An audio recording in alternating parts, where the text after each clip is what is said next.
आप सभी प्यारे बच्चों का एक बार पुनः BDS यूट्यूब चैनल पर हार्दिक स्वागत है। देखिए बेटा, सीधे ही अपन अपने टॉपिक पर चलते हैं। समझ में आ गया? जो हमारा पिछली वीडियो में हमारा बेटा ज्योग्राफी में 12th क्लास के लिए लेसन चला हुआ था बेटा, प्रवास के प्रकार, प्रवास के कारण और प्रवास के परिणाम। ठीक है ना? तो पिछली वीडियो में जो हमारा लास्ट क्वेश्चन था, मैं आपको एक बार रिवाइज करा दूं बेटा। क्वेश्चन था हमारा कि जो ग्रामीण से ग्रामीण प्रवास की जो धारा होती है, समझ में आ गया? ग्रामीण से ग्रामीण, समझ में आ गया? प्रवास की जो धारा होती है, ये महिलाओं की, कहें तो बेटा महिला प्रधान होती है, महिलाओं की संख्या सर्वाधिक देखी जाती है। दूसरा प्रश्न मैंने आपको कराया था कि प्रवास की जो धारा कौन सी, ग्रामीण से कहाँ की ओर, नगरीय क्षेत्रों की ओर। समझ में आ गया? तो ग्रामीण से नगरीय क्षेत्रों की ओर जो प्रवास की क्या थी, धारा थी, ये बराबर कैसी निकल के आई थी, पुरुष प्रधान निकल कर आई थी। समझ में आ गया? इससे आगे अपना प्रश्न क्या है वो अपन लेकर चलते हैं। ठीक है बेटा? और प्रश्न हमारा ये है बेटा, सीधा सीधा कि भारत में ग्रामीण से, देखना बेटा प्रश्न ना, आप सभी का ध्यान ब्लैक बोर्ड पर। भारत में ग्रामीण से नगरीय प्रवास, भारत में ग्रामीण से नगरीय प्रवास, भारत में ग्रामीण से नगरीय प्रवास के लिए उत्तरदायी किन्हीं तीन, याद रखना बेटा, आपने कारक पढ़े थे कौन कौन से, अपकर्ष कारक और प्रतिकर्ष कारक। तो यहाँ प्रश्न क्या बनाओगे कि भारत में ग्रामीण से नगरीय प्रवास के, ठीक है ना, भारत में ग्रामीण से नगरीय प्रवास की, लिखना बेटा, के लिए उत्तरदायी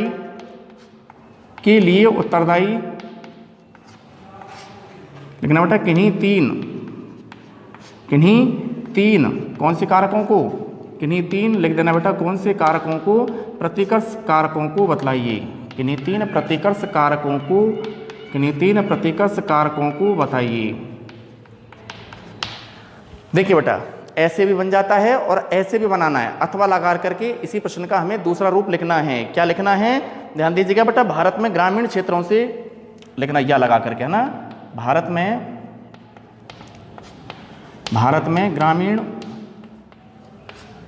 में ग्रामीण क्षेत्रों से नगरीय क्षेत्रों की ओर, नगरीय क्षेत्रों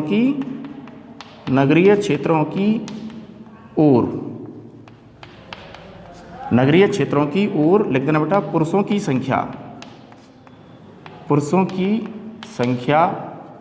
किसकी तुलना में, लिख देना बेटा, पुरुषों की संख्या महिलाओं की तुलना में। ठीक है, नगरीय क्षेत्रों की ओर पुरुषों की संख्या महिलाओं की तुलना में अधिक, ठीक है ना, अधिक देखी जाती है। ठीक है, ग्रामीण से नगरीय क्षेत्रों की ओर जो प्रवास होता है उसमें देखना बेटा, पुरुषों की संख्या महिलाओं की तुलना में कैसी देखी जाती है, अधिक देखी जाती है। क्यों? और क्यों के बाद लिखना बेटा, क्या बताइए, कारण बताइए। क्या बताइए बेटा, कारण बताइए। सुनिए, प्रश्न को ढंग से पढ़ लीजिए, और शायद मैंने आपको आंसर इसका समझा दिया था एक दिन क्लास में, है ना बेटा, कि क्या बताया था मैंने आपको, सुनिएगा ढंग से, है ना, कि भारत में ग्रामीण से नगरीय प्रवास, और भारत में जो ग्रामीण क्षेत्रों से नगरीय क्षेत्रों की ओर क्या होता है बेटा, प्रवास होता है, उसके लिए उत्तरदायी किन्हीं तीन प्रतिकर्ष कारकों की हमें क्या करनी है, व्याख्या करनी है। मैंने आपको बताया था बेटा कि प्रवास को प्रभावित करने वाले दो कारक आते हैं, एक तो होता है बेटा अपकर्ष कारक और एक होता है प्रतिकर्ष कारक। अपकर्ष कारक कौन से होते हैं, जो व्यक्ति को अपनी ओर क्या करते हैं, आकर्षित करते हैं, जबकि यहाँ कौन सा पूछ रहा है, प्रतिकर्ष कारक, जो व्यक्ति को उसका स्थान छुड़वाने के लिए क्या करते हैं, बाध्य करते हैं। समझ में आ गया? तो हमें यहाँ ग्रामीण से नगरीय क्षेत्रों की ओर होने वाला जो प्रवास है, समझ में आ गया, उसके लिए उत्तरदायी, याद रखना बेटा, कौन से कारक निकालने हैं, प्रतिकर्ष कारक निकालने हैं। जैसे ग्रामीण क्षेत्रों में बेरोजगारी पाई जाती है, अशिक्षा पाई जाती है, समझ में आ गया, स्वास्थ्य एवं चिकित्सा की सुविधाओं का अभाव पाया जाता है, जीवन का निम्न स्तर पाया जाता है, सुरक्षा का अभाव पाया जाता है, सुविधाओं का निम्न स्तर पाया जाता है, या कहूँ तो बेटा प्राकृतिक आपदाओं का प्रकोप देखा जाता है। ये जो मैंने आपको पॉइंट बोले हैं, बिंदु बोले हैं, यही बराबर याद रखना बेटा, कौन से कारकों के उदाहरण माने जाते हैं, प्रतिकर्ष कारकों के उदाहरण माने जाते हैं। बोलो बात समझ में आई कि नहीं आई? समझ में आ गया? और इसी प्रश्न का दूसरा रूप देखना बेटा, आप भी उतार लेना, है ना, जिन्होंने नहीं भी उतार रखा है वो भी उतार लेना।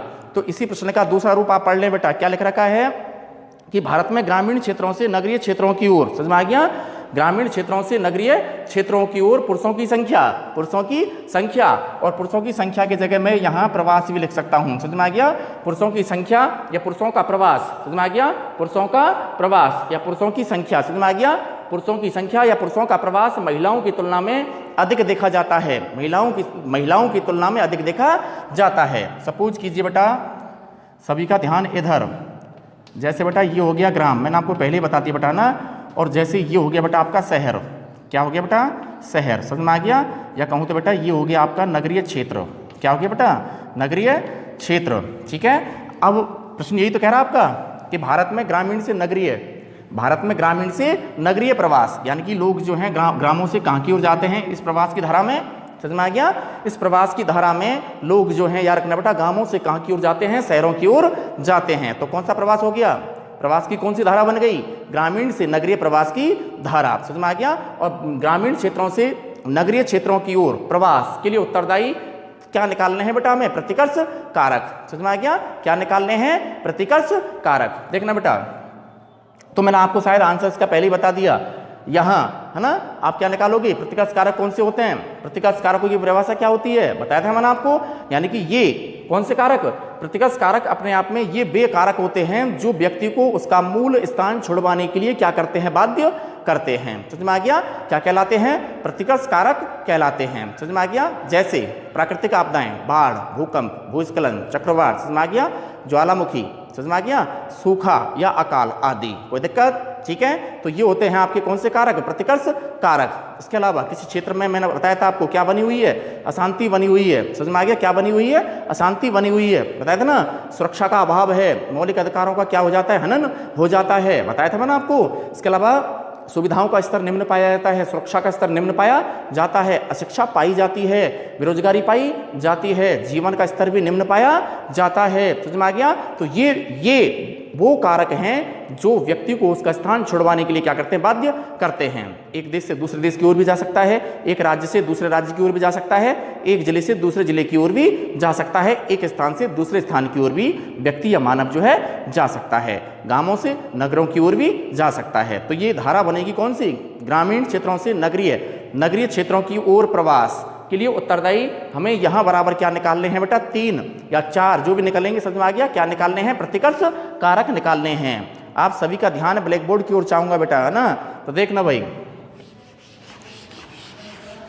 और अथवा लगा करके मैंने एक प्रश्न लिख दिया कि भारत में, समझ में आ गया, भारत में ग्रामीण क्षेत्रों से नगरीय क्षेत्रों की ओर, समझ में आ गया, ग्रामीण क्षेत्रों से नगरीय क्षेत्रों की ओर पुरुषों का प्रवास, किसका प्रवास, पुरुषों का प्रवास स्त्रियों की तुलना में, समझ में आ गया, कैसा देखा जाता है, अधिक देखा जाता है, बिल्कुल देखा जाता है। ग्रामीण से नगरीय क्षेत्रों की ओर पुरुषों का प्रवास ही महिलाओं की तुलना में सर्वाधिक देखा जाता है। उसका कारण आप सभी जानते हैं, समझ में आ गया, क्योंकि पुरुष को अपनी आजीविका को चलाने के लिए, अपने पूरे परिवार का भरण पोषण करने के लिए सबसे पहले क्या चाहिए होता है, रोजगार चाहिए होता है। इसलिए पुरुष जो हैं, समझ में आ गया, विशेषतः ग्रामीण क्षेत्रों से कहाँ की ओर पलायन करते हैं, नगरीय क्षेत्रों की ओर क्या करते हैं, प्रवास करते हैं, समझ में आ गया। तो ग्रामीण क्षेत्रों से नगरीय क्षेत्रों की ओर पुरुषों का प्रवास महिलाओं की संख्या की तुलना में अधिक दिख जाता है। उसके लिए हमें उत्तरदायी कारक निकालने हैं, उत्तरदायी प्रतिकर्ष कारक निकालने हैं, ठीक है ना। तो आंसर में आप लिख देना बेटा, पहला पॉइंट भले ही लिख देना, पहला पॉइंट लिख देना बेरोजगारी, क्या लिख देना बेटा,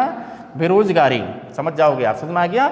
और 2 क्षेत्र का मतलब आपको समझ में आ गया होगा, एक तरफ तो ले लिया बेटा मैंने ग्राम, क्या ले लिया, ग्राम, और एक तरफ ले लिया बेटा मैंने नगर, क्या ले लिया, नगर, नगर या शहर, समझ में आ गया।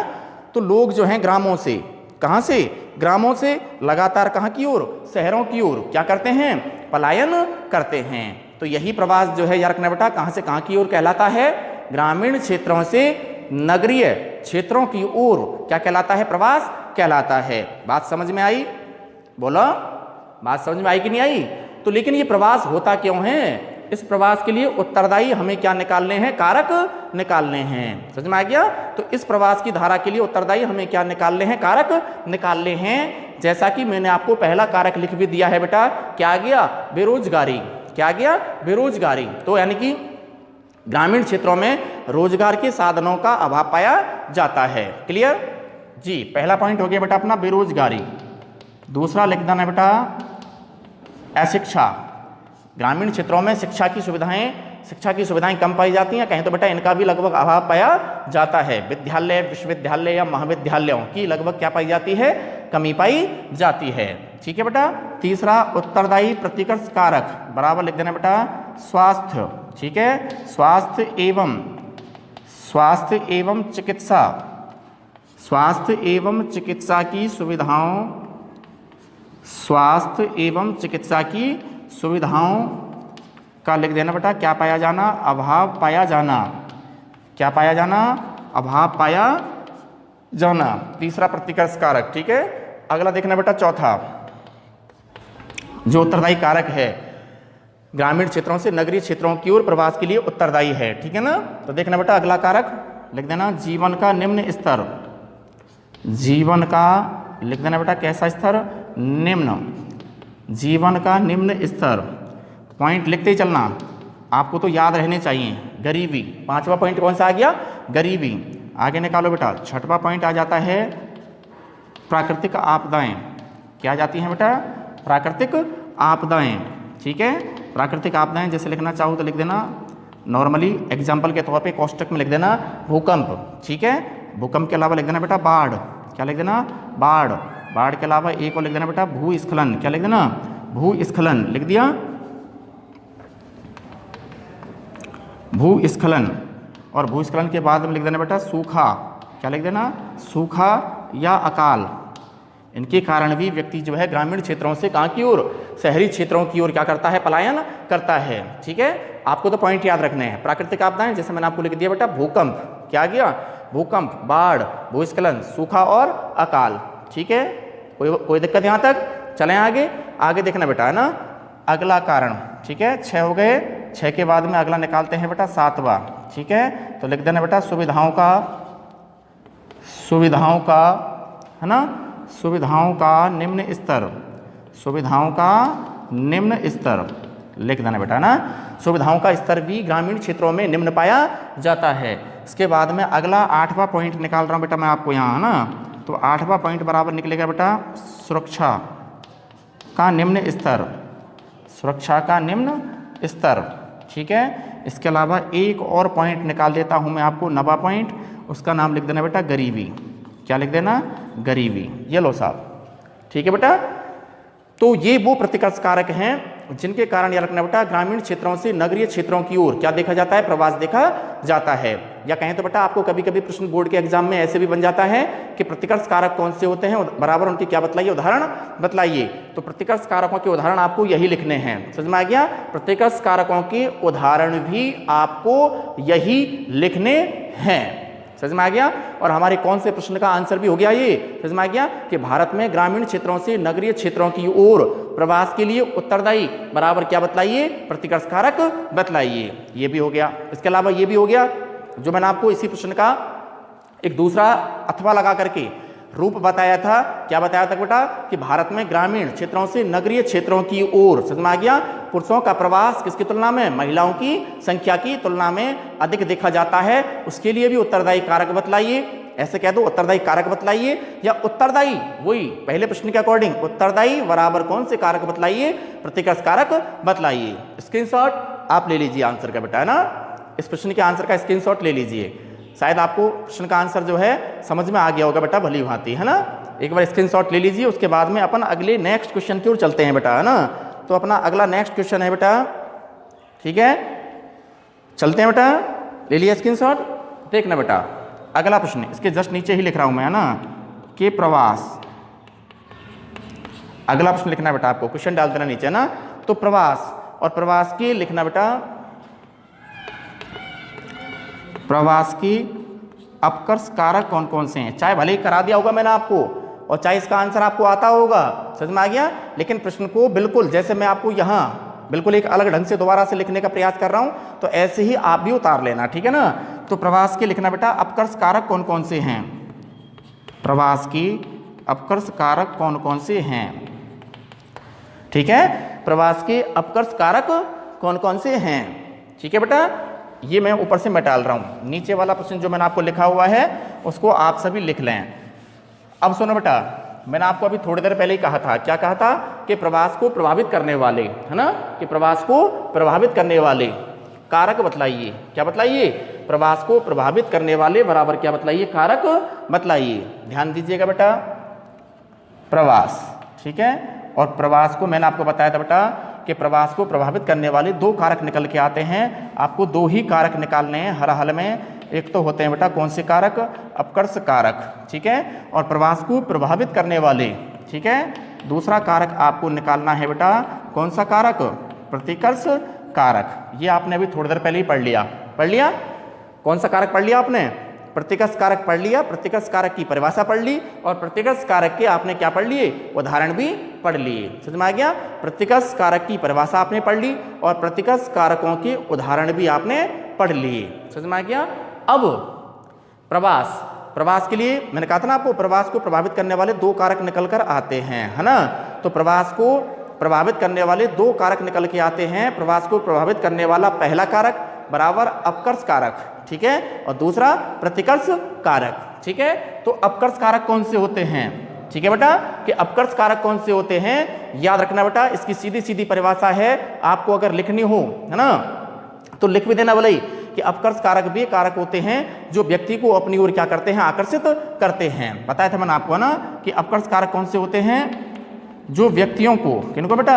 व्यक्तियों को अपनी ओर, ठीक है, जो व्यक्तियों को अपनी ओर, ठीक है, क्या करते हैं? बोलो, आकर्षित करते हैं। जो व्यक्तियों को अपनी ओर क्या करते हैं? आकर्षित करते हैं। समझ में आ गया? जैसे इधर देखो बेटा, जैसे उदाहरण आपके ये आएंगे बेटा, जैसे आ गया उच्च वेतन। क्या आ गया? उच्च वेतन, ठीक है। जैसे मैं कहूँ बेटा प्रति व्यक्ति आय, क्या आ गया?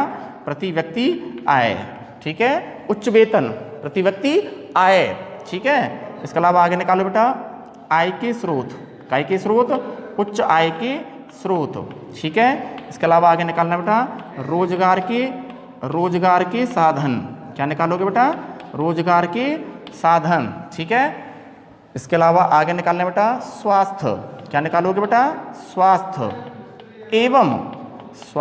एवं चिकित्सा की सुविधाएं। स्वास्थ्य एवं काय की सुविधाएं? चिकित्सा की सुविधाएं। और इनका कैसा स्तर? उच्च स्तर। समझ में आ गया? स्वास्थ्य एवं चिकित्सा की सुविधाएं। इसके अलावा आगे निकालूं तो लिख देना बेटा परिवहन एवं संचार की सुविधाएं। परिवहन एवं संचार की सुविधाएं। मैंने आपको ये प्रश्न करा दिया है, ठीक है। परिवहन एवं संचार की सुविधाएं। और इसके अलावा आगे एक और निकालें तो लिख देना बेटा पेयजल की सुविधाएं। पेयजल की सुविधाएं आदि। ये लो साहब, देखना बेटा। तो अपकर्ष कारक कौन से होते हैं? ये वो कारक होते हैं जो व्यक्तियों को अपनी ओर क्या करते हैं? आकर्षित करते हैं। समझ में आ गया? तो देखिए बेटा, जैसे मान लो बेटा दो क्षेत्र हैं। समझ में आ गया? एक क्षेत्र तो ये रहा और एक क्षेत्र ये रहा, ठीक है। ये हो गया आपका पहला क्षेत्र, फर्स्ट, और ये हो गया बेटा आपका दूसरा क्षेत्र यानी कि सेकंड क्षेत्र, ठीक है। अब मैं आपको यूँ कहूँ कि ये वाला जो क्षेत्र है, समझ में आ गया, ये वाला जो आपका क्षेत्र है वहाँ याद रखना बेटा, ये जो आपको अपकर्ष कारकों के मैंने यहाँ क्या लिखे हैं? उदाहरण लिखे हैं। इन सारी की सारी सुविधाओं का बराबर क्या पाया जाता है? अभाव पाया जाता है। तो क्या होगा बताओ? व्यक्ति जो है इस स्थान से बताओ किस स्थान की ओर? जहाँ ये सारी सुविधाएं जो है क्या है बेटा? पाई जाती हैं। तो ये सारी सुविधाएं जो है व्यक्ति को अपनी ओर क्या करती हैं? आकर्षित करती हैं। समझ में आ गया? अपनी ओर क्या करती हैं? आकर्षित करती हैं। तो बराबर ये क्या कहलाते हैं बेटा? अपकर्ष कारक कहलाते हैं। समझ में आ गया? तो लोग जो है इस स्थान से इस स्थान की ओर जा रहे हैं, तो ये वाला स्थान, कौन सा वाला स्थान? सेकंड वाला स्थान, दूसरा वाला स्थान। समझ में आ गया? इस फर्स्ट वाले स्थान से या पहले वाले स्थान से लोगों को बताओ बेटा कौन सा वाला स्थान? दूसरा वाला स्थान जो है अपनी ओर क्या कर रहा है? आकर्षित कर रहा है। बोलो बात समझ में आई कि नहीं आई? ठीक है ना। तो ये कहलाते हैं आपके अपकर्ष कारक। जैसे उच्च वेतन, है ना, अगर व्यक्ति को जहाँ कार्य कर रहे हैं अपन, यहाँ कार्य कर रहे हैं, अब मैं कल को कहीं और कार्य करूँ, समझ में आ गया, किसी और दूसरी जगह पे जाके कार्य करूँ और मुझे वहाँ वेतन कैसा मिलने लगे? बढ़िया वेतन मिलने लगे, उच्च वेतन मिलने लगे, यहाँ जो मिल रहा है उससे भी अधिक वेतन मुझे कहीं और मिलेगा, तो मैं भी क्या करूँगा? उस दूसरे स्थान पर कार्य करने के लिए क्या हो जाऊँगा? विवश हो जाऊँगा। यानी कि मैं वहीं कार्य करूँगा जहाँ मुझे क्या मिल रहा है?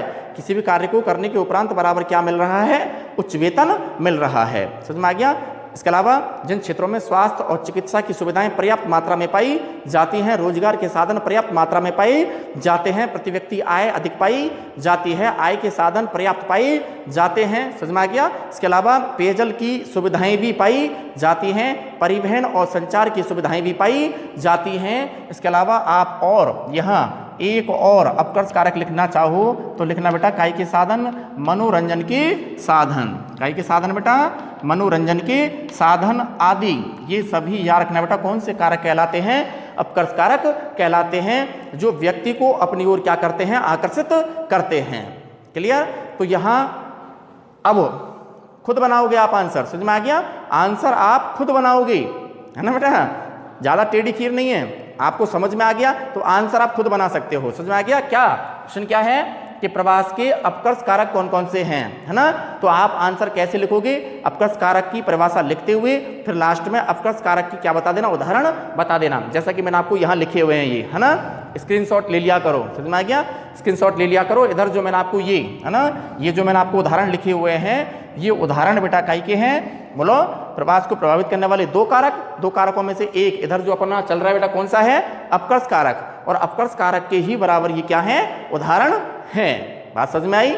ठीक है। तो अपकर्ष कारक कौन से होते हैं, ये वे कारक होते हैं जो व्यक्ति को अपनी ओर क्या करते हैं, आकर्षित करते हैं, अपकर्ष कारक कहलाते हैं। उदाहरण ये उतार देना। ठीक है बेटा, कोई दिक्कत, चलो आगे आगे चलते हैं। ठीक है। तो इस वाले प्रश्न का आंसर मैं आपको अब नहीं करा रहा हूं, ठीक है ना, इस वाले प्रश्न का आंसर मैं आपको नहीं करा रहा हूं। प्रश्न ऐड कर लेना, क्या है कि प्रवास के अपकर्ष कारक कौन कौन से हैं।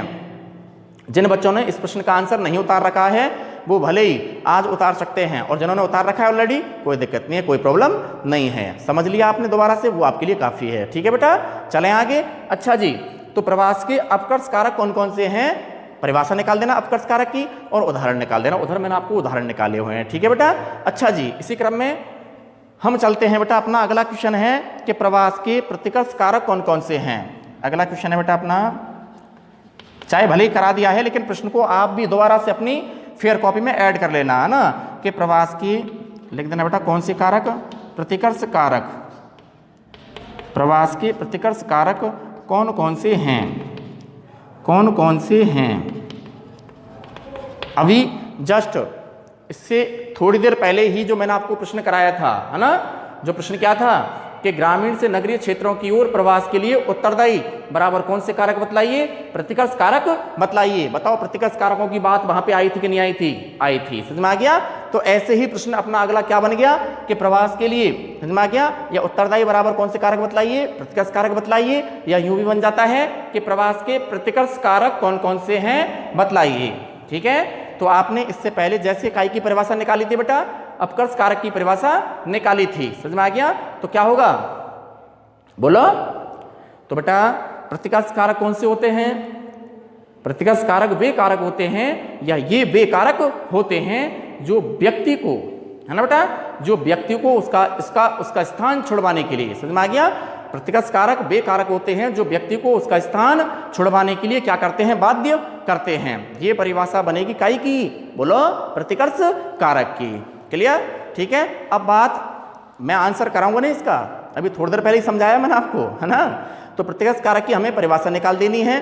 तो प्रतिकर्ष कारक कौन से होते हैं बेटा, ये वे कारक होते हैं जो व्यक्ति को उसका स्थान छुड़वाने के लिए क्या करते हैं, बाध्य करते हैं। बात आती है अब उदाहरणों की, समझ में आ गया। तो मैंने आपको बताया था, है ना, जैसे अशिक्षा, किसी क्षेत्र में अशिक्षा पाई जाती है, शिक्षा का निम्न स्तर पाया जाता है, बेरोजगारी, अभी थोड़ी देर पहले ही उदाहरण बताई थी मैंने आपको, है ना, सुविधाओं का स्तर निम्न पाया जाता है, सुरक्षा का स्तर भी निम्न पाया जाता है, गरीबी पाई जाती है, अशिक्षा पाई जाती है, बेरोजगारी पाई जाती है। इसके अलावा प्राकृतिक आपदाएं पाई जाती हैं। आ गया, क्या पाई जाती हैं, प्राकृतिक आपदाएं। जैसे किसी क्षेत्र में बाढ़ आ गई तो क्या करेगा व्यक्ति, बताओ, अपना मूल स्थान छोड़ने के लिए बाध्य हो जाएगा कि नहीं हो जाएगा, हो जाएगा।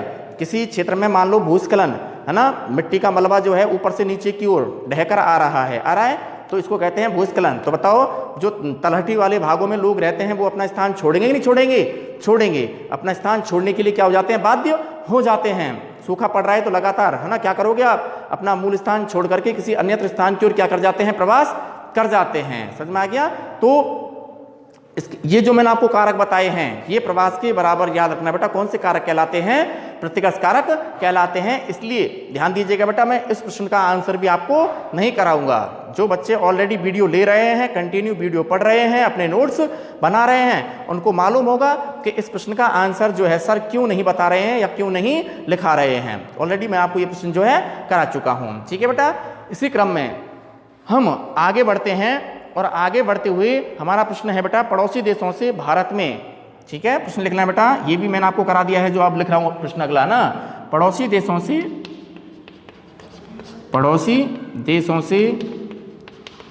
भारत में, पड़ोसी देशों से भारत में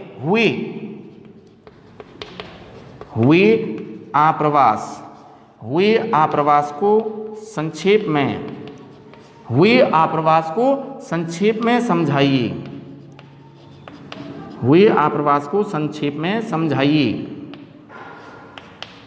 उतारो प्रश्न जरूर उतारना बेटा। इसका आंसर मैं आपको याद दिलाऊंगा अभी, नॉर्मली चलते चलते ही मैं बोलता हुआ जाऊंगा और आपने प्रश्न का आंसर पहले ही कर रखा है, केवल आंसर आपको बोलते हुए जाऊंगा। ठीक है ना, आप कैच करना, मिलान करना, आपने जो याद कर रखा है वहां से आपका आंसर बिल्कुल मैच हो रहा है कि नहीं हो रहा है, आपको करा दिया मैंने प्रश्न ना। तो प्रश्न को लिख लीजिए बेटा कि पड़ोसी देशों से भारत में हुए बराबर काई पर, आप्रवास पर। ठीक है, और आप्रवास को बराबर संक्षेप में क्या कीजिए बेटा, बताइए या समझाइए। ठीक है ना, देखना बेटा, बता दूं मैं आपको कतई भी दिक्कत नहीं आएगी, 1% भी।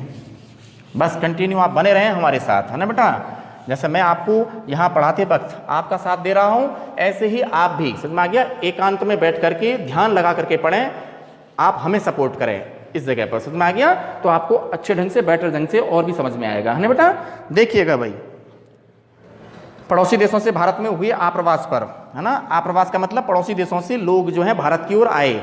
आप्रवास पर, पड़ोसी देशों से भारत की ओर होने वाले प्रवास, इसको कहा जाएगा आप्रवास। क्या कहा जाएगा, आप्रवास। और इस पड़ोसी देशों से भारत की ओर होने वाले आप्रवास पर हमें संक्षेप में इसको वर्णन करना है, संक्षेप में इसको बतलाना है। ठीक है, मैं आंसर लिखाऊंगा नहीं, मैंने आपको ऑलरेडी ही इस प्रश्न का आंसर करा रखा है। आप सभी का ध्यान ब्लैक बोर्ड की ओर चाहूंगा बेटा।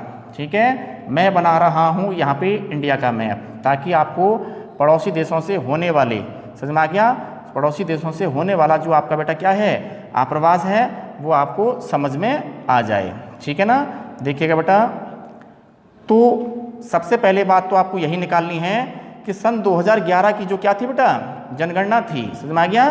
तो सन 2011 की जनगणना से, है ना, या सन 2011 की जनगणना के अनुसार, सन 2011 की जनगणना के अनुसार, समझ में आ गया, विश्व के अन्य देशों से, मैं पड़ोसी देशों की बात नहीं कर रहा हूं और मैंने पहले भी नहीं की थी, समझ में आ गया।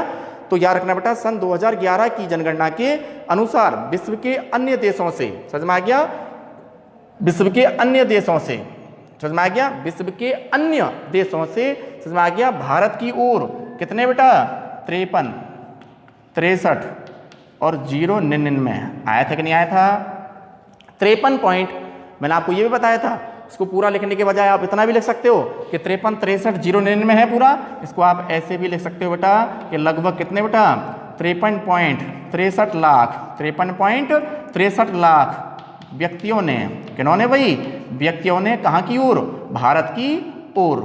ठीक है बेटा, कहाँ की ओर, भारत की ओर बराबर क्या किया, आप्रवास किया। ठीक है, भारत की ओर बराबर क्या किया, आप्रवास किया। ठीक है, तो पड़ोसी देशों से, कहाँ से, पड़ोसी देशों से भारत की ओर होने वाले आप्रवास को हम पढ़ रहे हैं। ठीक है ना बेटा, पड़ोसी देशों से भारत की ओर होने वाले आप्रवास को हम पढ़ रहे हैं। ध्यान चाहूंगा बिल्कुल, है ना, सीरियस होके पढ़े बेटा, है ना। तो मैंने आपको सबसे पहली बात बराबर क्या कही कि सन 2011 की जनगणना के अनुसार, समझ में आ गया, कितने लाख व्यक्तियों ने, 53, 63, 099, यानी कि लगभग कितने बेटा, 53.63 लाख व्यक्तियों ने वर्ल्ड के या विश्व के अन्य देशों से कहाँ की ओर, हमारे भारत देश की ओर बराबर क्या किया, आप्रवास किया। इसमें से, है ना, इस होने वाले आप्रवास में से, है ना, इस टोटल होने वाले आप्रवास में से, है ना, जो 53, 63, 099 लाख व्यक्ति आप्रवास के तौर पर भारत में आए हैं, कहाँ से, विश्व के अन्यत्र देशों से। तो इसी आप्रवास में याद रखना बेटा, इसी आप्रवास में से याद रखना बेटा, लगभग कितना, 88.9, मैंने आपको पहले भी बताया था बेटा, है ना, कि इसी आप्रवासियों में से याद रखना बेटा कितने, 88.9 प्रतिशत आप्रवास जो है याद रखना बेटा भारत के कौन से देशों से देखा गया, अब निकाल दो आप बात, है ना। इसी आप्रवास में से याद रखना बेटा लगभग 88.9% आप्रवासी या आप्रवास बराबर भारत के याद रखना बेटा कौन से देशों से देखा गया, पड़ोसी देशों से देखा गया। मैंने पहले भी आपको ये बताया था कितना कि 88 पॉइंट, है ना, इन आप्रवासियों में 88.9% आप्रवासी बताया था ना आपको। ये तो विश्व के अन्य देशों से हो गया, आप्रवास हो गया, और इसी आप्रवासियों में या इन्हीं आप्रवासियों में कितना बेटा 88.9% आप्रवासी, ठीक है ना। 88 पॉइंट कितने बेटा 88.9% कौन आप्रवासी बराबर कहाँ से देखे गए या किससे संबंधित थे, पड़ोसी देशों से संबंधित थे। निकाल दिया मैंने आपको, है ना। तो इसी आप्रवास में याद रखना बेटा 88.9% आप्रवासी बराबर काई से संबंधित थे, पड़ोसी देशों से संबंधित थे। समझ में आ गया। अच्छा साहब, इसके बाद में मैंने आपको बताया था बेटा कि भारत में जो सर्वाधिक आप्रवासियों की संख्या रही, भारत में जो सर्वाधिक आप्रवासियों की संख्या रही वो कौन से पड़ोसी देश से रही, ये रहा। मैंने आपको पहले बताया था ना, भारत में जो सर्वाधिक संख्या है आप्रवासियों की वो कौन से देश से रही, बांग्लादेश से। कहाँ से रही, बांग्लादेश से। तो भारत में सर्वाधिक आप्रवासियों की संख्या किस पड़ोसी देश से रही, याद रखना बेटा बांग्लादेश से। कितनी बताई थी मैंने आपको, 27.47 लाख। समझ में आ गया। तो अकेले बांग्लादेश से आप्रवास के तौर पर कितने आप्रवासी, 27.47 लाख व्यक्ति जो हैं बांग्लादेश से सीधे सीधे कहाँ पे आए, भारत की ओर आप्रवास के तौर पर आए। समझ में आ गया, कोई दिक्कत। तो याद रखना बेटा भारत में सर्वाधिक आप्रवासियों की संख्या वाला देश बराबर बांग्लादेश, कितने 27.47 लाख। इसके बाद में देखना बेटा भारत में आप्रवासियों के तौर पर देखना बेटा पड़ोसी देशों से आते हैं व्यक्ति बराबर कहाँ से, पाकिस्तान से। दूसरा देश आएगा बेटा आपका नेपाल, ठीक है। इसके बाद में अगला आएगा बेटा आपका श्रीलंका। कौन सा आएगा भाई, श्रीलंका।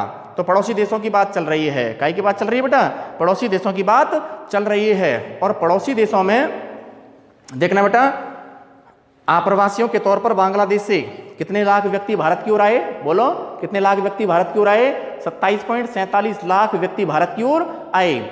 बांग्लादेश के बाद में दूसरा स्थान आता है किसका, पाकिस्तान का। किसका आता है बेटा, पाकिस्तान का। ये हो गया बेटा आपका पाकिस्तान, इधर हो गया पाकिस्तान। और पाकिस्तान से याद रखना बेटा पाकिस्तान से या पड़ोसी देश पाकिस्तान से, समझ में आ गया, पड़ोसी देश पाकिस्तान से भी भारत की ओर, समझ में आ गया, जो आप्रवासियों की संख्या आई, कितनी आई निकाल देना बेटा। पाकिस्तान से मैं यहाँ लिख रहा हूँ आपको, और मैंने पहले भी बता दिया आपको ना, 9.18 लाख। कितना जाएगा बेटा, 9.18 लाख। कितना आ गया, 9.18 लाख, ठीक है।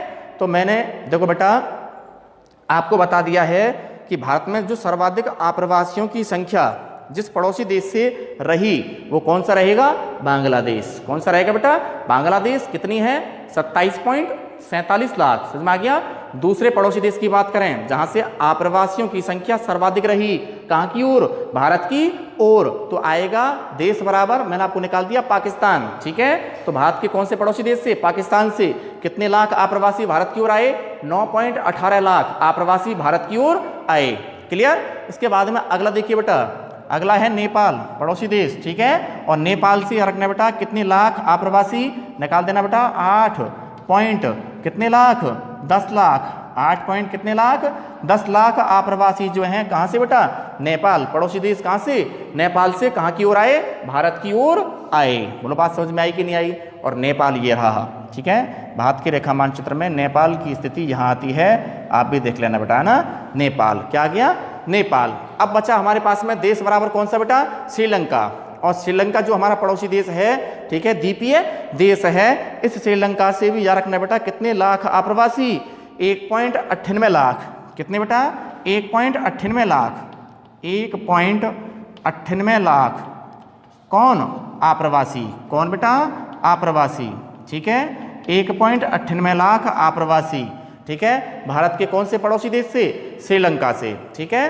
तो 1 पॉइंट कितने, 1 पॉइंट कितना बेटा, 98 लाख आप्रवासी जो हैं भारत के कौन से पड़ोसी देश से, श्रीलंका से। कहां से बेटा, श्रीलंका से कहां की ओर आते हैं, भारत की ओर आते हैं। तो 4 पड़ोसी देश निकाले मैंने आपको, है ना। कितने पड़ोसी देश निकाले बेटा, 4 पड़ोसी देश निकाले आपको, जिसमें सबसे ज्यादा कहां से आए, बांग्लादेश से। कहां से आए बेटा, बांग्लादेश से। कितने आ गए, यहां लिखा हुआ मैंने आपको 27.47 लाख आ गया।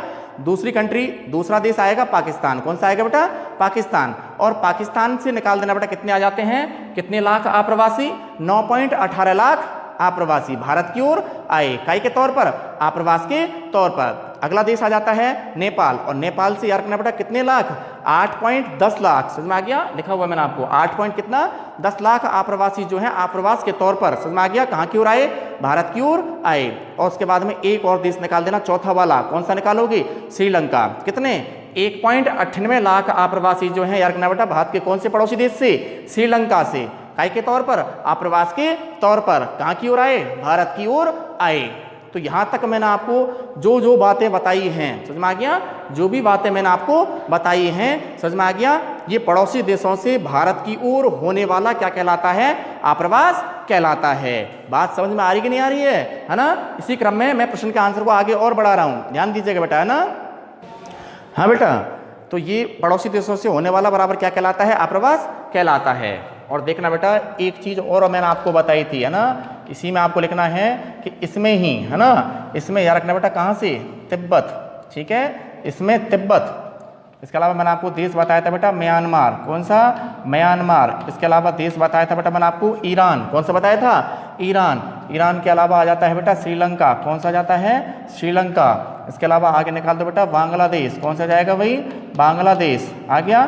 बांग्लादेश के बाद आगे निकालना बेटा अफगानिस्तान। कौन सा निकालना? अफगानिस्तान। ठीक है, और इसी भारत के विभिन्न पड़ोसी देशों से होने वाले आप्रवास में याद रखना बेटा, ठीक है, कौन कौन से देश निकाले मैंने आपको नोटिस करना बेटा? Tibet, Myanmar, Tibet, Myanmar, Sri Lanka, Bangladesh, Iran, आ गया पाकिस्तान और अफगानिस्तान। ठीक है, पाकिस्तान, और लिख देना यहाँ पे आ जाएगा बेटा अगला कंट्री आपका पाकिस्तान से लगभग, है ना, कितने? बोलो, करो कमेंट, कितने लाख शरणार्थी? बोलो, ये चीज बता रखी मैंने आपको पहले ही। तो याद रखना बेटा इसमें ही, है ना, कहाँ कहाँ से? तिब्बत, म्यांमार, श्रीलंका, ईरान, बांग्लादेश, अफगानिस्तान, पाकिस्तान से लगभग कितने? 1.6 लाख। 1.6 लाख कौन? शरणार्थी। कौन बेटा? शरणार्थी क्या किए जाते हैं? सम्मिलित किए जाते हैं। बात समझ में आई कि नहीं आई? समझ में आ गया? तो पड़ोसी देशों से जो ये आप्रवास कहाँ की ओर हुआ है? भारत की ओर हुआ है। इसमें ही याद रखना बेटा कितने लाख? 1.6 लाख। समझ में आ गया? कौन कौन से देशों से? समझ में आ गया? तिब्बत, ये भी भारत के ही पड़ोसी देश हैं। ये भी भारत के ही क्या हैं? पड़ोसी देश हैं। जैसे तिब्बत, म्यांमार, ईरान, श्रीलंका, बांग्लादेश, अफगानिस्तान, पाकिस्तान से लगभग। अब बात अपनी पूरी कर देना। क्या बात पूरी करोगे? से लगभग लिख देना बेटा कितने लाख? 1.6 लाख। समझ में आ गया? 1 कितने लाख? 6 लाख। याद रखना बेटा क्या सम्मिलित किए जाते हैं? शरणार्थी। क्या सम्मिलित किए जाते हैं? शरणार्थी। लिख देना बेटा क्या किए जाते हैं? सम्मिलित किए जाते हैं। समझ में आ गया? 1.6 लाख शरणार्थी जो हैं इसी में, है ना, कहाँ से आने वाले? कंट्री ए रही ऊपर, तिब्बत, म्यांमार, ईरान, श्रीलंका, बांग्लादेश, अफगानिस्तान, आ गया पाकिस्तान से आने वाले लगभग याद करना बेटा कितने लाख? 1.6 लाख शरणार्थी जो हैं ये भी क्या किए जाते हैं? सम्मिलित किए जाते हैं। जिन बच्चों ने, मैंने जब आपको पहले बताया था, इस प्रश्न का आंसर समझाया था, जिन्होंने आंसर बनाना सीख लिया था या आंसर बना लिया था, समझ में आ गया, वो अपनी जगह पर बैल ओके हैं। और जिन्होंने ये प्रश्न नहीं कर रखा है, नहीं आंसर लिख रखा है, तो जिस प्रकार से मैंने आपको इसका आंसर लास्ट यहाँ तक आकर समझाया है, समझ में आ गया कि इसमें ही कितने लाख? 1.6 लाख शरणार्थी कहाँ कहाँ से? निकाल देना, तिब्बत, म्यांमार, ईरान, बांग्लादेश, श्रीलंका, समझ में गया। इसके अलावा अफगानिस्तान और पाकिस्तान से लगभग याद करना बेटा कितने लाख? 1.6 लाख याद करना बेटा कौन सम्मिलित किए जाते हैं? शरणार्थी सम्मिलित किए जाते हैं। यहाँ तक आपको आंसर आ जाना चाहिए। ठीक है बेटा। इसके अलावा जो बच्चे ऑलरेडी मेरा साथ देते हुए चल रहे हैं उनको ये भी पता होगा कि शरणार्थी, अगला प्रश्न बना दिया मैंने आपको, है ना, कि शरणार्थी से आपका क्या अभिप्राय है? शरणार्थी से आपका क्या अभिप्राय है ना? और शरणार्थी से आपका क्या अभिप्राय है? ठीक है, शरणार्थी का मतलब क्या होता है? इजी है और मैंने आपको पहले ही बता रखा है। इस प्रश्न पर भी याद रखना बेटा ज़्यादा समय खर्च ना करते हुए, है ना, चलते चलते स्क्रीनशॉट ले लेना पूरे ब्लैक बोर्ड का बेटा, ताकि आपको ये वाला जो मैंने आपको प्रश्न लिखाया कौन सा? कि भारत के पड़ोसी देशों से भारत में होने वाले बराबर काय को बेटा आप्रवास को संक्षेप में समझाइए, ताकि इस प्रश्न के आंसर को आपको निकालने में कतई भी क्या ना आवे, परेशानी नहीं आवे, है ना। एक बार पुनः मैं इस प्रश्न का आंसर आपको बोल देता हूं बेटा कि सन 2011 की जनगणना के अनुसार विश्व के अन्य देशों से कितने बेटा 53,63,099 यानी कि लगभग कितने लाख व्यक्तियों ने 53-63 लाख, है ना, 53.63 लाख व्यक्तियों ने भारत की ओर क्या किया, आप्रवास किया। इसमें ही आगे निकालना बेटा आप, इसमें ही याद रखना बेटा कितने, इसमें ही लगभग देखना बेटा 88.9, कितना 88.9% आप्रवासी बराबर कहाँ से संबंधित थे, पड़ोसी देशों से संबंधित थे। भारत में याद रखना बेटा जो सर्वाधिक आप्रवास जिन जिन पड़ोसी देशों से होता है, समझ में आ गया, जिन जिन पड़ोसी देशों से होता है ना। तो बांग्लादेश से कितने लाख, 27.47 लाख, समझ में आ गया। कॉमा लगा के आगे क्या लिखोगी कि पाकिस्तान से कितने बेटा 9.18 लाख आप्रवासी। इसके अलावा नेपाल से कितने बेटा 8.10 लाख आप्रवासी। इसके बाद में श्रीलंका से कितने बेटा 1.98 लाख आप्रवासी। समझ में आ गया। कहाँ से संबंधित थे, पड़ोसी देशों से संबंधित थे, या आप्रवासी जो है आप्रवास के तौर पर कहाँ पे आए, भारत में आए। इसके अलावा इसी में एक बात और लिखनी थी लास्ट में कि इसमें ही याद रखना बेटा तिब्बत, म्यांमार, श्रीलंका, ईरान, समझ में आ गया, अफगानिस्तान, बांग्लादेश और पाकिस्तान से लगभग कितने लाख लोग, 1.6 लाख लोग या शरणार्थी जो हैं क्या किए जाते हैं, सम्मिलित किए जाते हैं। अब बात ये आ जाती है कि शरणार्थी किसे कहते हैं। स्क्रीनशॉट ले लिया होगा आपने, मैं डाल रहा हूं बेटा, ठीक है ना। और समझाने के लिए मैंने आपको अगला प्रश्न क्या लिखा है कि शरणार्थी किसे कहते हैं, क्या किसे कहते हैं, शरणार्थी किसे कहते हैं, ठीक है।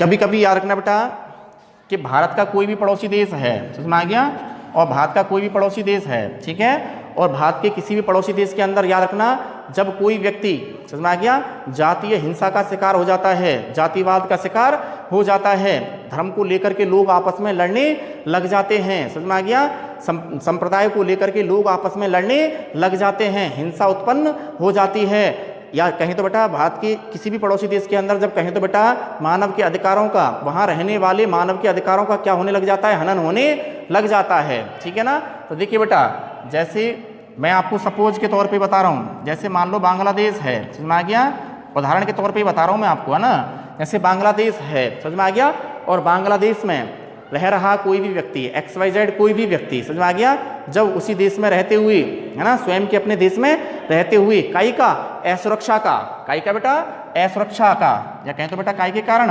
असुरक्षा के कारण, समझ में आ गया, या कहूँ तो बेटा काई के कारण, अशांति के कारण, काई के कारण, असुरक्षा के कारण, और दूसरी बात बराबर काई के कारण, अशांति के कारण, और तीसरी बात और मैंने आपको बताई थी बेटा कि मानव अधिकारों की, है ना, मानव अधिकारों की काई के कारण, हनन के कारण, ठीक है बेटा, मानव अधिकारों के काई के कारण, हनन के कारण, ठीक है। जब कोई व्यक्ति, ये प्रॉब्लम्स आती हैं किसी भी व्यक्ति के सामने, है ना, कहीं भी वह जो क्या कर रहा होता है, रह रहा होता है, समझ में आ गया। तो याद रखना बेटा कि स्वयं के अपने देश में जब किसी व्यक्ति को असुरक्षा का सामना करना पड़ता है, अशांति का सामना करना पड़ता है, या यूं कहूं तो बेटा असुरक्षा के कारण, अशांति के कारण, और मानवीय अधिकारों के क्या होने के कारण, हनन होने के कारण, समझ में आ गया, और मानव अधिकारों के हनन होने के कारण जब वह व्यक्ति किसी दूसरे देश में, ठीक है, किसी दूसरे देश में, तो बांग्लादेश से मान लो कोई भी व्यक्ति इन कारणों से कहाँ की ओर आ गया, बोलो, भारत की ओर आ गया, समझ में आ गया। तो भारत में आकर के, या कहूँ तो बेटा किसी दूसरे देश में जा करके क्या लेने लग जाता है, शरण लेने लग जाता है, या कहूँ तो बेटा किसी दूसरे देश में, समझ में आ गया, काई के लिए, सुरक्षा के लिए, शांति के लिए, और अपने मानव अधिकारों को पाने के लिए, समझ में आ गया, किसी दूसरे देश में जा करके जब शरण लेने के लिए क्या हो जाता है, बाध्य हो जाता है, या शरण ले लेता है, तब जाकर के याद रखना बेटा किसी अन्यत्र दूसरे देश में जब जाकर के वो क्या ले लेता है, शरण ले लेता है, तब जाकर के वह बराबर लिख देना बेटा क्या कहलाता है, शरणार्थी कहलाता है। क्या कहलाता है भाई, शरणार्थी कहलाता है। तो शरणार्थी का मतलब क्या हो गया, समझ में आ गया। तो शरणार्थी की सीधी सीधी परिभाषा है कि जो लोग अपने देश में अशांति, असुरक्षा, युद्ध, या कहें तो बेटा मानव अधिकारों के अतिक्रमणों के कारण, ठीक है, या मानव अधिकारों के हनन के कारण दूसरे देश में, ठीक है, दूसरे देश में असुरक्षा के कारण, अशांति के कारण, मानव अधिकारों के हनन के कारण या युद्ध की स्थिति के कारण किसी दूसरे देश में शरण लेने के लिए बाध्य हो जाते हैं या शरण ले लेते हैं। समझ में आ गया? तो ऐसे व्यक्ति बराबर क्या कहलाते हैं? शरणार्थी कहलाते हैं। ठीक है बेटा, यहाँ तक आप कंप्लीट कर लें। इसी क्रम में मैं अगला प्रश्न आपको ऐड करने जा रहा हूँ ब्लैक बोर्ड पे, कि प्रश्न आपका ये है बेटा कि अंतर्राष्ट्रीय प्रवास, कौन सा प्रवास? प्रश्न लिख लें बेटा कि अंतर्राष्ट्रीय प्रवास क्या है, और भारत में अंतर्राष्ट्रीय प्रवास के कोई, लिख लो, मैं लिख देता हूं बेटा, अंतर्राष्ट्रीय प्रवास से आपका क्या अभिप्राय है? लिख लो भले ही, मैं तब तक बैकबोर्ड क्लियर कर देता हूं बेटा। अंतर्राष्ट्रीय, लिखो प्रश्न आप सभी, अंतर्राष्ट्रीय प्रवास से आपका क्या अभिप्राय है, या अंतर्राष्ट्रीय प्रवास क्या है, और भारत में अंतर्राष्ट्रीय प्रवास की, या भारत में अंतर्राष्ट्रीय प्रवास के कोई 2 कारण बतलाइए। 3 कर देना आप तो, है ना बेटा। देखिए बेटा, प्रश्न बना देता हूं मैं भी आपको। अंतर्राष्ट्रीय प्रवास क्या है? अंतर्राष्ट्रीय प्रवास, अंतर्राष्ट्रीय प्रवास क्या है? ठीक है, अंतर्राष्ट्रीय प्रवास क्या है? इसके बाद आगे बढ़ाना प्रश्न। भारत में अंतर्राष्ट्रीय प्रवास की, भारत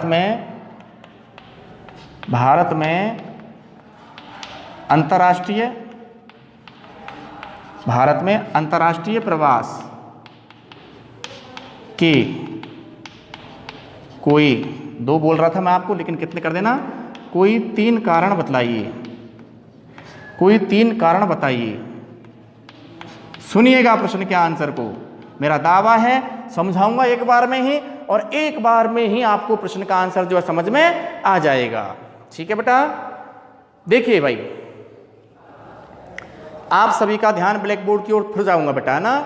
देखिए प्रश्न क्या है कि अंतर्राष्ट्रीय प्रवास क्या है, और भारत में अंतर्राष्ट्रीय प्रवास के लिए उत्तरदायी 3 कारण बतलाइए। सबसे पहले तो आपको अंतर्राष्ट्रीय प्रवास की परिभाषा याद होनी चाहिए, याद होगी, है ना, कि कितने राष्ट्र बेटा? 1 राष्ट्र से। ठीक है, 1 राष्ट्र से, मैंने बता दिया आपको बेटा, दूसरे राष्ट्र के मध्य, किसके मध्य? दूसरे राष्ट्र के मध्य, ऐसे भी कह सकते हो, और ऐसे भी कह सकते हो कि एक देश से किसके मध्य? दूसरे देश के मध्य। ठीक है, दूसरे देश के मध्य व्यक्ति जब है बेटा क्या करता है? गमन करता है। और गमन क्यों करता है? या तो करता है बेटा रोजगार के लिए, या याद रखना बेटा विभिन्न उद्देश्यों की पूर्ति के लिए, विभिन्न उद्देश्यों की, काय के लिए भाई? विभिन्न उद्देश्यों की पूर्ति के लिए। सुनना आप, मैं आपको बता देता हूं ना। देखिए बेटा, प्रवास, सबसे पहली बात, मैं अंतर्राष्ट्रीय प्रवास की बात नहीं कर रहा हूं, मैंने आपको पिछली वीडियो में भी बता रखा है प्रवास, और प्रवास के 2 प्रकार। ठीक है, प्रवास के 2 प्रकार देखना बेटा, प्रवास के 2 प्रकार में एक तो बनता है आंतरिक प्रवास, है ना। प्रवास के 2 प्रकार बतलाइए, जिसमें एक तो बनता है आंतरिक प्रवास, आपको मैंने पहले ही बता रखा है ना। और आंतरिक प्रवास को ही याद रखना बेटा क्या कहा जाता है? अंतर्देशीय प्रवास। ठीक है, और आंतरिक प्रवास को ही क्या कहा जाता है? अंतर्देशीय प्रवास कहा जाता है। तो आंतरिक प्रवास, प्रवास के 2 प्रकार निकालने हैं, तो पहला कौन सा हो गया? आंतरिक प्रवास या अंतर्देशीय प्रवास। बोलो बात समझ में आई कि नहीं आई? अच्छा बेटा, अब निकालिए दूसरा। ठीक है, दूसरा बराबर आ जाता है बेटा, जिसका नाम है अंतर्राष्ट्रीय प्रवास। क्या नाम है? अंतर्राष्ट्रीय प्रवास, जिसके लिए आपका प्रश्न बना हुआ है। ठीक है ना, अंतर्राष्ट्रीय प्रवास। ठीक है, आंतरिक प्रवास, इधर देखना, आंतरिक प्रवास देश की आंतरिक सीमाओं या देश की आंतरिक राजनीतिक सीमाओं के मध्य में होने वाला, समझ में आ गया? देश के आंतरिक भूभाग में ही होने वाला प्रवास, समझ में आ गया? देश के आंतरिक भाग में या देश की आंतरिक राजनीतिक सीमाओं के अंदर, या देश के आंतरिक भूभाग के अंदर ही उत्तर से दक्षिण और पूरब से पश्चिम के मध्य होने वाला प्रवास क्या कहलाता है? आंतरिक प्रवास कहलाता है। अंतर्देशीय प्रवास भी कहते हैं इसको, है ना। और आंतरिक प्रवास, कौन सा प्रवास? आंतरिक प्रवास भी याद रखना बेटा कितने रूपों में हमें देखने को मिल सकता है? 2 रूपों में देखने को मिल सकता है। देखना बेटा 2 रूप बराबर कौन कौन से हैं, मैंने आपको पहले बता रखे हैं ना। एक तो है बेटा अंतःराज्यीय, कौन सा है? एक तो है अंतःराज्यीय प्रवास, बोलो आया कि नहीं आया? ठीक है, तो एक तो है बेटा अंतःराज्यीय प्रवास। आंतरिक प्रवास हमें 2 रूपों में देखने को मिल सकता है, एक तो है अंतःराज्यीय प्रवास, और एक बनाओगे बेटा आप अंतरराज्यीय, कौन सा बनाओगे? अंतरराज्यीय प्रवास। ठीक है, देखना बेटा आया कि नहीं आया। तो एक तो हो गया बेटा अंतरराज्यीय प्रवास। अंतरराज्यीय का मतलब जैसे मान लो इधर देखना बेटा, मैं बोल रहा हूँ आपको ना, जैसे ये हो गया भारत, ठीक है, भारत, और भारत के अंदर राज्य निकल कर आते ही हैं, पता है आपको। तो अंतरराज्यीय का मतलब जैसे मान लो मैंने यहाँ से निकाल लिया बेटा राजस्थान, कौन सा निकाल लिया? राजस्थान, और राजस्थान राज्य के अंदर ही, राजस्थान राज्य के अंदर ही अंतरराज्यीय प्रवास का मतलब मैंने आपको बता रखा है, लेकिन फिर भी मैं आपको दोबारा से दोहराते हुए चल रहा हूँ कि एक ही राज्य के, है ना, एक ही राज्य के, और एक ही राज्य कौन सा आपके सामने? राजस्थान, और एक ही राज्य के दो, है ना, एक ही राज्य के दो किनके मध्य? दो विभिन्न किनके मध्य? जिलों के मध्य। समझ में आ गया? एक ही राज्य के दो विभिन्न जिलों के मध्य होने वाले प्रवास को ही क्या कहा जाता है? अंतःराज्यीय, अंतः विसर्ग राज्यीय प्रवास कहा जाता है। जबकि दूसरा आ रहा आपका बेटा कौन सा? अंतर्राज्यीय प्रवास। जबकि अंतर्राज्यीय प्रवास में क्या होता है? जब कोई भी व्यक्ति, कोई भी मानव समूह या कोई भी मानव समुदाय एक राज्य से दूसरे राज्य की ओर क्या करता है? गमन करता है या प्रवास करता है, तो याद रखना बेटा क्या कहलाता है? अंतरराज्यीय प्रवास कहलाता है, अंतः नहीं, अंतरराज्यीय प्रवास कहलाता है। जैसे राजस्थान, और राजस्थान के जस्ट नीचे आ गया गुजरात, कौन सा आ गया बेटा? गुजरात। समझ में आ गया? तो जब कोई व्यक्ति राजस्थान से गुजरात, है ना, या कहूँ तो बेटा गुजरात से कहाँ की ओर? राजस्थान की ओर। समझ में आ गया? राजस्थान से गुजरात यानी कि दोनों राज्य हैं, या कहूँ तो गुजरात से राजस्थान। जरूरी नहीं कि राजस्थान से ही हमें क्या करना है? गुजरात करना है, गुजरात से राजस्थान। फिर भी बताओ दो राज्य बन रहे हैं कि नहीं बन रहे हैं? बन रहे हैं। समझ में आ गया? तो जब कोई व्यक्ति एक राज्य से दूसरे राज्य के मध्य में गमन करता है रोजगार के लिए या अपने विभिन्न उद्देश्यों की पूर्ति के लिए, तो ये होने वाला प्रवास बराबर क्या कहलाता है? अंतरराज्यीय प्रवास कहलाता है। अब अंतर्राष्ट्रीय प्रवास का मतलब क्या होता है? कि जब कोई व्यक्ति रोजगार के लिए या अपने विभिन्न बराबर काय को बेटा उद्देश्यों को पूरा करने के लिए एक देश से दूसरे देश की ओर क्या करता है? गमन करता है या प्रवेश करता है, अंतर्राष्ट्रीय प्रवास कहलाता है। अंतर्राष्ट्रीय प्रवास के भी याद रखना बेटा, मैंने आपको दो रूप बताए थे कि अंतर्राष्ट्रीय प्रवास भी कितने रूपों में देखा जाता है? दो रूपों में देखा जाता है। दो रूपों में पहले की बात करो, अंतः महाद्वीपीय प्रवास। कौन सा प्रवास?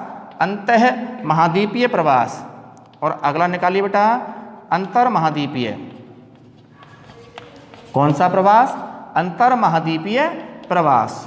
ठीक है, देखो बेटा अंतर्राष्ट्रीय प्रवास भी याद रखना बेटा कितने रूपों में हमें देखने को मिलता है? दो रूपों में। पहला रूप अंतः महाद्वीपीय और दूसरा अंतर महाद्वीपीय। इधर देखना बेटा अंतः महाद्वीपीय सेम किसकी तरह निकल के आता है? अंतःराज्यीय की। बस फर्क इतना है कि अंतः महाद्वीपीय का मतलब ये होता है कि एक ही महाद्वीप के, है ना, जैसे ये वर्ल्ड का रेखा मानचित्र है और ये समझो आप एशिया महाद्वीप हो गया। यहाँ कौन सा हो गया? एशिया महाद्वीप हो गया। मैंने आपको बता रखा है पहले ही, है ना। तो अंतः महाद्वीपीय प्रवास का मतलब क्या होता है कि जब कोई व्यक्ति एक ही महाद्वीप, और एक ही महाद्वीप का नाम मैंने आपको क्या लिख दिया? एशिया। क्या लिख दिया? एशिया। तो जब कोई व्यक्ति एक ही महाद्वीप के, है ना, दो विभिन्न देशों के मध्य, दो विभिन्न किनके मध्य? जब कोई व्यक्ति एक ही महाद्वीप के दो विभिन्न देशों के मध्य में क्या करता है? गमन करता है। तो एशिया महाद्वीप के दो देश हो गए बेटा, एक तो हो गया भारत। कौन सा हो गया?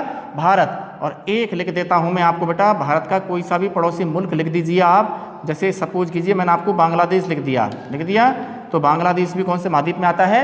एशिया महाद्वीप में। ठीक है, तो एक ही महाद्वीप के जब कोई व्यक्ति एक ही महाद्वीप के दो विभिन्न देशों के मध्य में क्या करता है? गमन करता है या प्रवास करता है, तो लिख देना बेटा क्या कहलाता है? अंतः महाद्वीपीय प्रवास कहलाता है।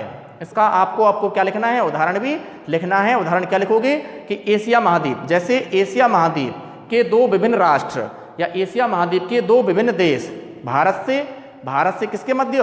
भारत से बांग्लादेश के मध्य प्रवेश या प्रवास बराबर क्या कहलाएगा? अंतः महाद्वीपीय प्रवास कहलाता है। क्लियर? और अंतर महाद्वीपीय प्रवास कौन सा होता है? ठीक है, तो अंतर महाद्वीपीय, महाद्वीप से महाद्वीप, समझ में आ गया। तो अंतर महाद्वीपीय प्रवास में क्या होता है बेटा कि जब कोई व्यक्ति एक महाद्वीप से, समझ में आ गया, एक महाद्वीप से दूसरे महाद्वीप, ठीक है, तो मैंने कहा था ना आपको कि ये आप मान लो बेटा वर्ल्ड का रेखा मानचित्र है, इस पर दो महाद्वीप मैंने दर्शा दिए, एक तो हो गया एशिया, ठीक है, और एक हो गया यूरोप महाद्वीप हो गया। तो जब कोई व्यक्ति एक महाद्वीप से, कौन से महाद्वीप? दूसरे महाद्वीप, समझ में आ गया, जब कोई व्यक्ति एक महाद्वीप से दूसरे महाद्वीप के मध्य में क्या करता है, गमन करता है या प्रवेश करता है, तब जाकर के याद रखना बेटा कौन सा प्रवास कहलाता है, अंतर महाद्वीपीय प्रवास कहलाता है। बोलो बात समझ में आई कि नहीं आई, है ना। अंतर महाद्वीपीय प्रवास का उदाहरण क्या लिखोगे कि जैसे कि एशिया महाद्वीप से, समझ में आ गया, जैसे कि एशिया महाद्वीप से कौन से महाद्वीप के मध्य, यूरोप महाद्वीप के मध्य में बराबर क्या करना, गमन करना। अब क्या कहलाएगा, बोलो अंतर महाद्वीपीय प्रवास कहलाता है। एक चीज और इधर देखना, आप सभी का ध्यान इधर, आंतरिक प्रवास की, है ना, बराबर मैंने आपको क्या भी बता रखी हैं कि बराबर आंतरिक प्रवास की कितनी धाराएं बताइए, बोलो 4 धाराएं बताइए। आ गई, मैंने आपको बता दिया, एक है ना, कहां से कहां की ओर, ग्रामों से ग्रामों की ओर, आया कि नहीं आया, बता रखें, याद करा को घर पे बैठ के, है ना बेटा, ग्रामों से ग्रामों की ओर। दूसरे प्रवास की धारा मैंने आपको बताई थी बेटा, ग्रामों से कहां की ओर, नगरों की ओर, ये भी बता रखा है मैंने आपको, है ना।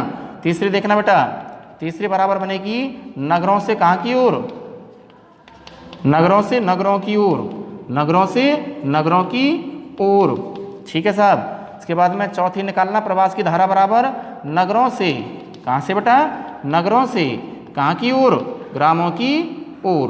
तो यहाँ बोर्ड के एग्जाम के लिए ये भी एक क्वेश्चन बन जाता है और वेरी मोस्ट क्वेश्चन बन जाता है कि आंतरिक प्रवास की, प्रश्न बता रहा हूं मैं आपको, है ना, कि आंतरिक प्रवास की बराबर कितनी धाराएं बतलाइए, 4 धाराएं बतलाइए। तो आंतरिक प्रवास की 4 धाराओं में देखना बेटा, एक तो हो जाता है ग्रामों से ग्रामों की ओर, ठीक है, और एक हो जाता है बेटा ग्रामों से नगरों की ओर, और एक हो जाता है बेटा नगरों से नगरों की ओर, और एक नगरों से कहां की ओर, ग्रामों की ओर। ये आंतरिक प्रवास की कितनी धाराएं हो जाती हैं बेटा, 4 धाराएं हो जाती हैं। बात समझ में आई, ठीक है ना।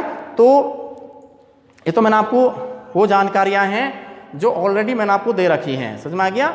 लेकिन हमारा प्रश्न देखना ऊपर आप एक बार, है ना, कि अंतर्राष्ट्रीय प्रवास क्या है और भारत में अंतर्राष्ट्रीय प्रवास के कोई 3 क्या बतलाइए, कारण बतलाइए। ध्यान चाहूंगा बेटा आप सभी का एक बार पुनः, ना। सबसे पहले आप सभी अंतर्राष्ट्रीय प्रवास की क्या लिखोगे, परिभाषा लिखोगे, समझ में आ गया। अंतर्राष्ट्रीय प्रवास की क्या लिखोगे बेटा, परिभाषा लिखोगे। तो जब कोई व्यक्ति, याद रखना बेटा, काय की तलाश में, रोजगार की तलाश में या विभिन्न उद्देश्यों को क्या करने के लिए, पूरा करने के लिए एक देश से दूसरे देश के मध्य क्या करता है, गमन करता है। तो अंतर्राष्ट्रीय प्रवास की आप सभी परिभाषा लिखिए बेटा, लिखना बेटा, अंतर्राष्ट्रीय प्रवास, ठीक है। आंसर में हेडिंग डालना बेटा सबसे पहले अंतर्राष्ट्रीय प्रवास, और अंतर्राष्ट्रीय प्रवास का आंसर लिखना बेटा एक देश से दूसरे देश के मध्य, ठीक है बेटा, एक देश से दूसरे देश के मध्य लिख दो। बहुत इजी परिभाषा है, अपने शब्दों में आप कैसे भी बना लो, आपको लगना चाहिए कि ये अंतर्राष्ट्रीय प्रवास है, ठीक है बेटा। एक देश से दूसरे देश में लिखना बेटा काय की तलाश, रोजगार की, एक देश से दूसरे देश में रोजगार की तलाश एवं विभिन्न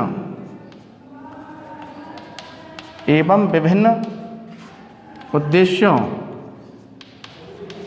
की पूर्ति के लिए, एवं विभिन्न उद्देश्यों की काय के लिए बेटा, एवं विभिन्न उद्देश्यों की पूर्ति के लिए, समझ में आ गया, पूर्ति के लिए किए जाने वाले आवागमन को ही, किए जाने वाले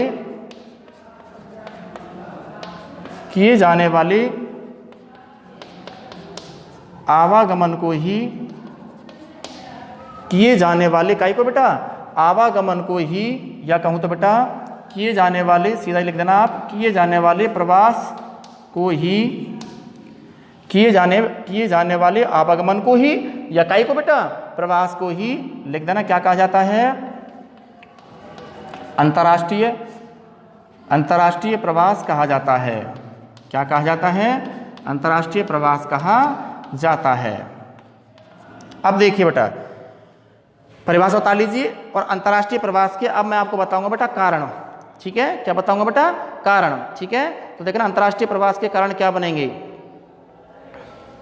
देखना बेटा अंतर्राष्ट्रीय प्रवास के कारण क्या बनेंगे, है ना। पहले तो मैं आपको नॉर्मली वैसे ही मुँह ज़बानी बोलकर बता देता हूँ ना बेटा। तो अंतर्राष्ट्रीय प्रवास के 3 कारण निकल के आएंगे। देखना बेटा, एक तो बनेगा अंतर्राष्ट्रीय प्रवास का बराबर बनेगा बेटा कौन सा कारण, राजनीतिक कारण। कौन सा कारण, राजनीतिक कारण, ठीक है। एक अंतर्राष्ट्रीय प्रवास का दूसरा कारण बनेगा, इसका नाम है धार्मिक एवं दूसरा कारण का नाम बता रहा हूँ मैं आपको, है ना, सामाजिक, धार्मिक एवं सामाजिक कारण, ठीक है।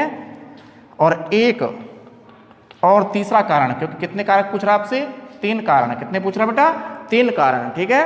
तो 2 कारण कौन कौन से हो गए, अंतर्राष्ट्रीय प्रवास के लिए उत्तरदायी 3 कारण, एक तो राजनीतिक कारण, एक धार्मिक एवं सामाजिक कारण, ठीक है। और एक और निकाल देना बेटा अंतर्राष्ट्रीय प्रवास के लिए उत्तरदायी बराबर अब बनेगा बेटा कौन सा कारण, आर्थिक कारण, ठीक है। थोड़ा सा इनके बारे में मैं आपको बता देता हूं कि ये कारक जो हैं कैसे अंतर्राष्ट्रीय प्रवास के लिए क्या होते हैं, उत्तरदायी होते हैं, ठीक है। देखिए बेटा, सबसे पहला है राजनीतिक कारण, ठीक है। जिन बच्चों के पास में पॉलिटिकल साइंस है उनको तो तुरंत समझ में आ जाएगा कि सर क्या कहना चाह रहे हैं, समझ में आ गया। तो राजनीतिक कारण में क्या होता है कि भारत में यार बेटा एक लचीली राजनीतिक व्यवस्था पाई जाती है, लचर राजनीतिक व्यवस्था पाई जाती है, जिसके कारण क्या होता है बेटा, प्रतिवर्ष लाखों व्यक्ति, समझ में आ गया, प्रतिवर्ष लाखों व्यक्ति जो हैं भारत के पड़ोसी देशों से कहाँ की ओर, हमारे भारत की ओर क्या कर जाते हैं, घुसपैठ कर जाते हैं और घुसपैठ करके भारत में रहने लग जाते हैं, समझ में आ गया। जिसके कारण क्या होता है, भारतीय लोग जो हैं, समझ में आ गया, भारतीय जो हैं, समझ में आ गया, काय की दृष्टि से, सुरक्षा की दृष्टि से ऑस्ट्रेलिया व न्यूजीलैंड की ओर क्या कर जाते हैं, प्रवास कर जाते हैं। तो काय के कारण, भारत देश के अंदर पाई जाने वाली लचीली राजनीतिक व्यवस्था के कारण, राजनीतिक कारण। बोलो बना कि नहीं बना। अगला है बेटा कौन सा, धार्मिक एवं सामाजिक कारण। अब ये कारण क्या कहता है, क्या रखना बेटा, भारत से लगभग लाखों व्यक्ति, समझ में आ गया, भारत से लगभग लाखों व्यक्ति, समझ में आ गया, विशेषतः मुस्लिम समुदाय, विशेषतः कौन सा समुदाय, मुस्लिम समुदाय, और मुस्लिम समुदाय के लोग, समझ में आ गया, विशेषतः खाड़ी क्षेत्र, कौन सा क्षेत्र, खाड़ी क्षेत्र के देशों में, है ना, मुस्लिम समुदाय के लोग खाड़ी क्षेत्र के देशों में, समझ में आ गया, काय की दृष्टि से, काय की दृष्टि से, यानी खाड़ी क्षेत्र के जो इस्लामिक देश हैं, समझ में आ गया।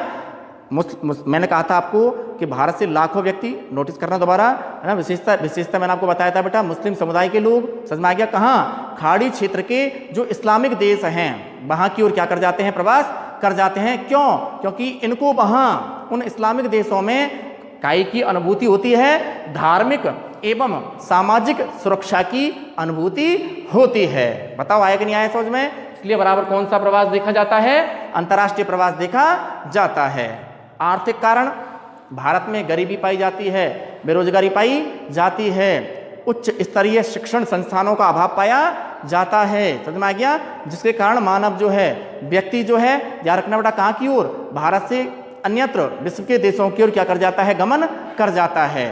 इसके अलावा भारत के जो पड़ोसी देश हैं, कौन से देश हैं, भारत के पड़ोसी देश हैं, इन पड़ोसी देशों से भारत की ओर भी लोग आते हैं, काय को पूरा करने के लिए, रखना बेटा, अपने रोजगार को पाने के लिए, या अपनी जो व्यापारिक गतिविधियां हैं, समझ में आ गया, अपनी जो व्यापारिक गतिविधियां हैं उनको बराबर क्या करने के लिए, गति देने के लिए, या उनको बल प्रदान करने के लिए पड़ोसी देशों से भी लोग जो हैं कहाँ की ओर आते हैं, भारत की ओर आते हैं। तो ये बन जाते हैं कौन से कारण, आर्थिक कारण। काय के कारण, गरीबी के कारण, अशिक्षा के कारण, बेरोजगारी के कारण, और याद रखना बेटा उच्च स्तरीय शिक्षण संस्थानों के अभाव के कारण भारत से लोग जो हैं लगातार, याद रखना बेटा, कहाँ की ओर, है ना, यूएसए है, कनाडा है, जर्मनी है, समझ में आ गया, ऑस्ट्रेलिया है, न्यूजीलैंड है, इनकी ओर क्या कर जाते हैं, प्रवास कर जाते हैं, जो कि बराबर कौन सा कारण बनेगा बेटा, आर्थिक कारण। ठीक है, यहाँ तक की क्लास आप अपनी नोटबुक के अंदर नोट करके रखें। ठीक है बेटा, जब भी आपकी क्लास ओपन हो रही है, समझ में आ गया, तब आपको क्लासरूम के अंदर जो टॉपिक मैंने आपको यहाँ तक आज करा दिया है, इनसे आगे ही चलेंगे। ठीक है बेटा, अपना ख्याल रखें, स्वस्थ रहें, घर पर ही रहें। ठीक है बेटा, अपना बेहद ख्याल रखें। इससे नेक्स्ट वीडियो में फिर आते हैं आपके लिए, है ना बेटा, जल्द ही। ठीक है बेटा, तब तक के लिए शुक्रिया।